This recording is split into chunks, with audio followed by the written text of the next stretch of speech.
Now let's shift our attention to Russia. With the election out of the way, Vladimir Putin has found a new project, making the Russian military stronger. The focus is on the Russian Navy. The force has suffered during the war with Ukraine. Moscow is now planning some big upgrades, big naval upgrades. This year, Russia plans to launch a dozen new surface warships and 4 new submarines. Now, the West is already struggling to supply Ukraine with weapons. Russia's expanded navy could become a new headache for them. Our next report tells you why.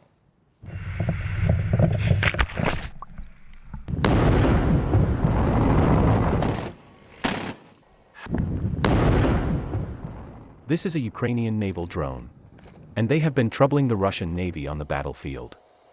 They openly hunt the Russian Navy so far. They have proven to be effective by March this year. These drones had sunk 5 Russian vessels and caused serious damage to others. Moscow is planning some reinforcements. This year, the Russian Navy will receive some new toys: 12 surface warships and 4 submarines.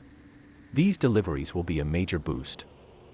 Russian officials say these vessels will be 100% made in Russia. Western sanctions cut off Russia's access to the international markets. Ship makers have found it hard to procure the parts they need.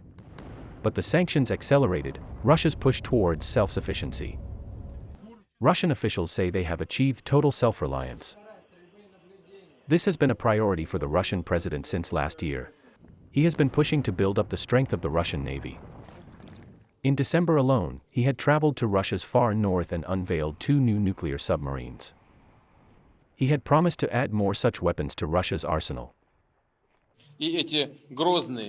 These formidable missile carriers, unparalleled in their class, begin their service in our Navy.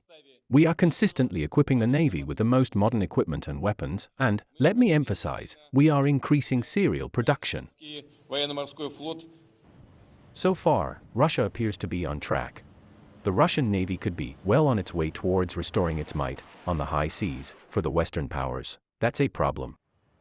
In the short term, Russia's new naval assets could be deployed in the Black Sea region, where Ukraine has managed to keep the Russian forces at bay. This has enabled Ukraine to continue with its exports without any major disruption. A surge in Russian deployments may complicate the situation. Ukrainian forces may find themselves fighting on a new front. Already, they are stretched. Ukraine's weapon supplies have been shrinking, and fresh supplies from the West are yet to reach the front lines. Zelensky has been pressuring his Western allies to speed up the deliveries. Every decision to which we all together eventually arrive at comes about 1 year late. This is my view. This is how things are. However, for the West, Russia's growing naval fleet presents a bigger challenge.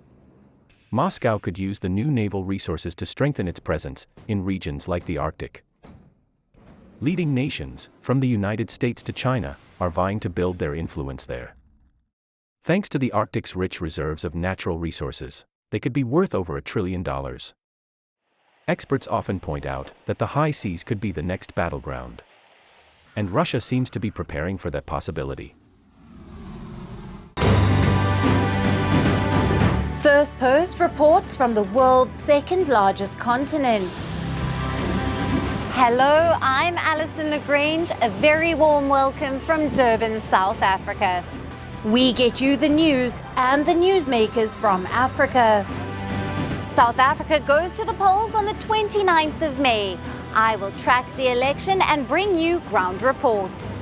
Is it the end of the road for the African National Congress? And will former President Jacob Zuma stage a dramatic comeback?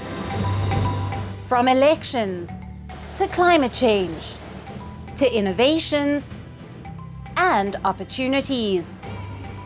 As the world's attention shifts, we report from Africa, the heart of the global South.